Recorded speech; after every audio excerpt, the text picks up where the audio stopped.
Hello YouTube, time for another Hawaiian Shorts. In this video we're looking at dev tunnels. What are those, you may ask? Well, let's find out.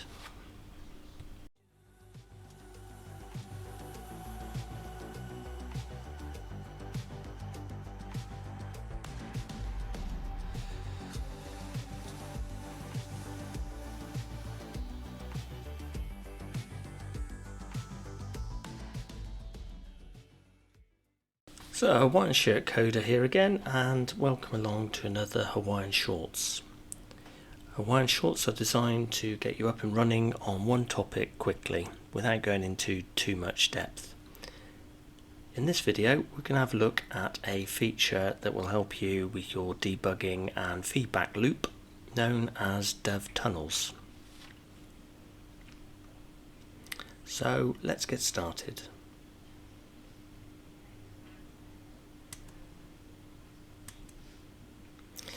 So in this video we are basically going to do two high-level things. We're going to say what are dev tunnels, and we're also going to provide a demo of how you set them up and use them within Visual Studio. So dev tunnels can be summarized as a development tool that lets you share your local code with others without needing to publish it to a server.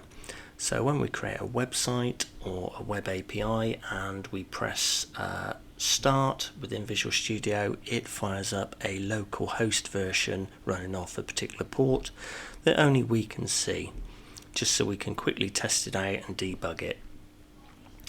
If we want to share that website or web API with someone else, say we've got a front-end developer in our team who's going to build the UI to work with our web API, we need to publish that web API to a server somewhere so they can access it and call the various endpoints. Wouldn't it be nice if they could, just for debugging purposes and proof of concept, just be able to connect to my local host on my machine? Well, that's exactly what dev tunnels allows you to do. The important thing to remember with this is that it is just a development feature. You would never want to do this for production.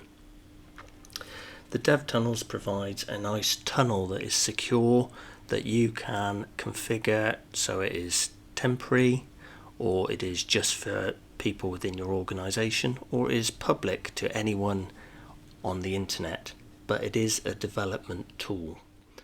So let's provide a demonstration of using dev tunnels. So if you've watched any of my videos before, you'll be familiar with this web API. It is the Sports Management System web API, and I'm just going to fire it up just to show you what it looks like before we actually employ dev tunnels. So let's just start this.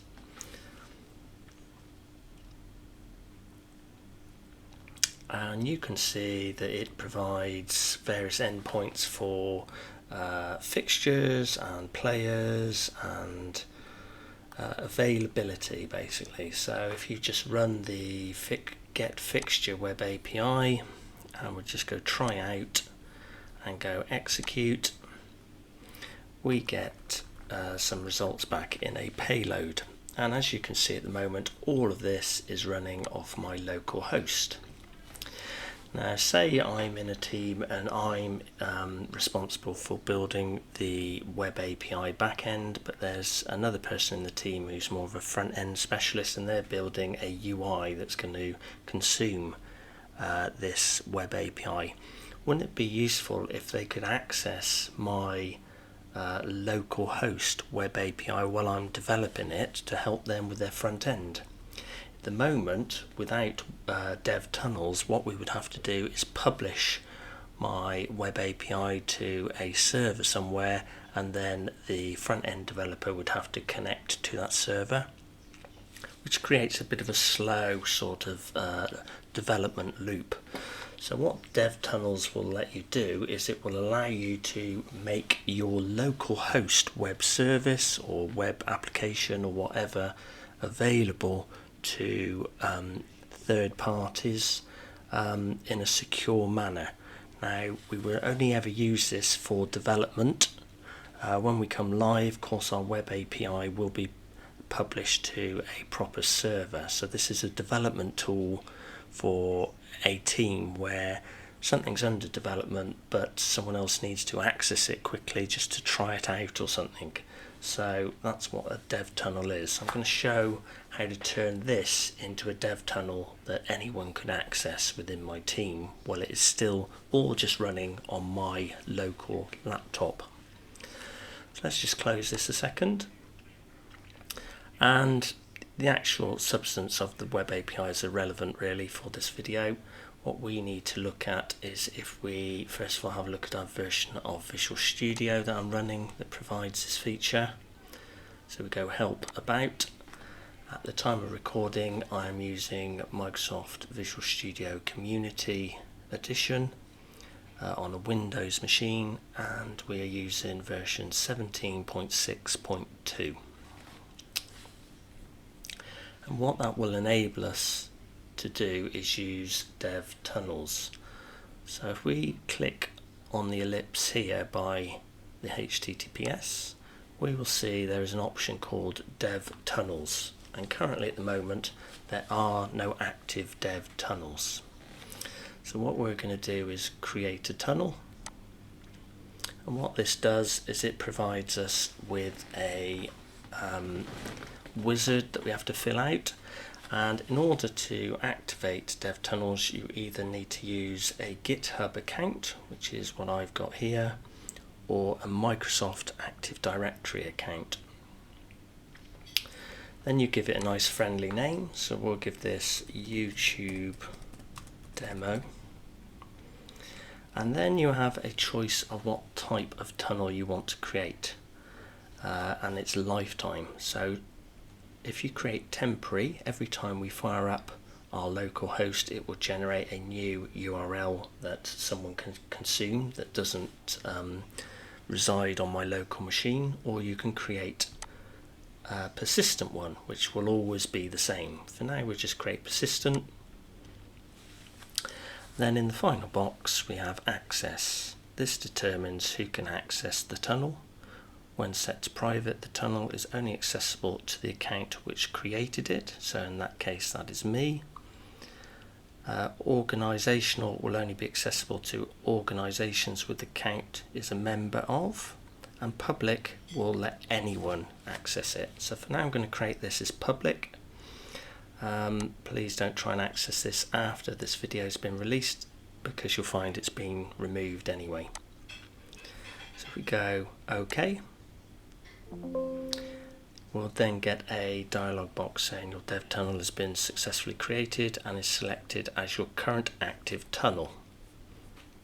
So if we go OK, let's go click back down on the ellipse, and we can see now dev tunnels, it's set to run, and the active tunnel is using the one that I called YouTube demos. So now if we press play, we'll notice something different pops up from before. We'll get this notification from Microsoft saying you're about to connect to a developer tunnel at this made up URL .uk.s1.devtunnels.ms. Only continue to visit this website if you trust whoever sent the link. So we'll go continue. And you can see there is our web API as before, except for we've got a made up address now. I'm going to copy into the clipboard. Let's just try this out.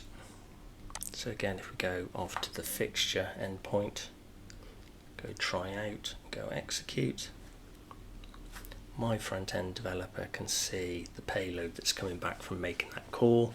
They can see the sort of URL address that they need to provide.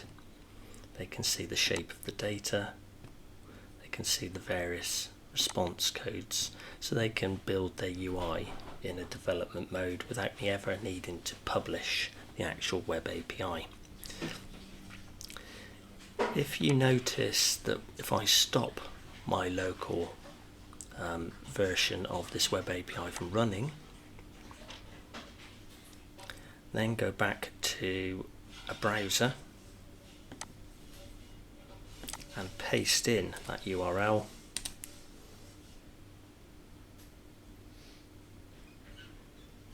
you will see that you get an error. That is because the web site or web API needs to be running on my local machine, because we are tunneling through the internet to my local host in order to access it. So that doesn't work, but as soon as I fire up the website again,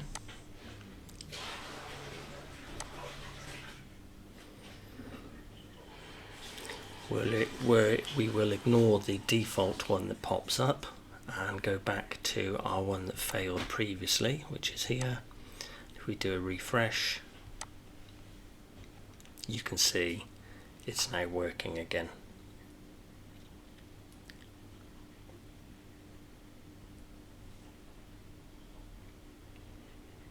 There we go.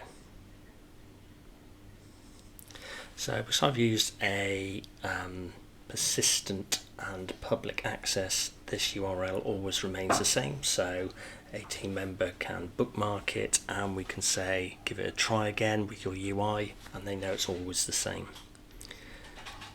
It is very important to note that this is purely a development tool and shouldn't be used in production. It's creating a secure tunnel through to a local host.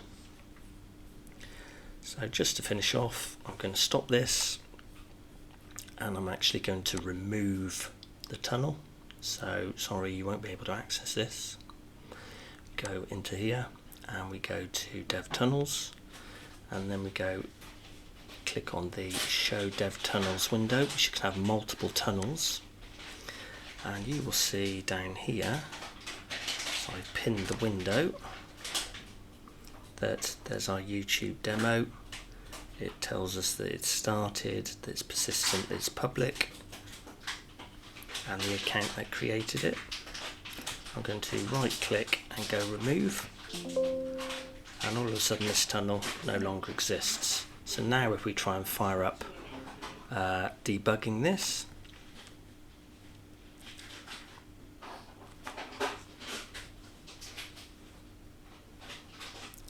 you will see we are back at localhost. It's no longer using the tunnels approach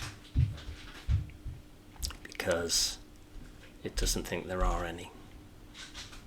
So that's a quick demo of how to use this. Quite a useful tool. Avoids all the overhead of deploying out an actual website when you're in a sort of very test and refactor sort of phase to your code. So I hope you found this useful. One final thing, if you like my content, it helps me out a great deal if you can subscribe, hit the like button, even the notification bell, so you know next time I'm releasing some content. So that's the end of this video. I'm the Hawaiian Shirt Coder, and remember, keep learning, keep exploring, keep developing, and I'll see you next time.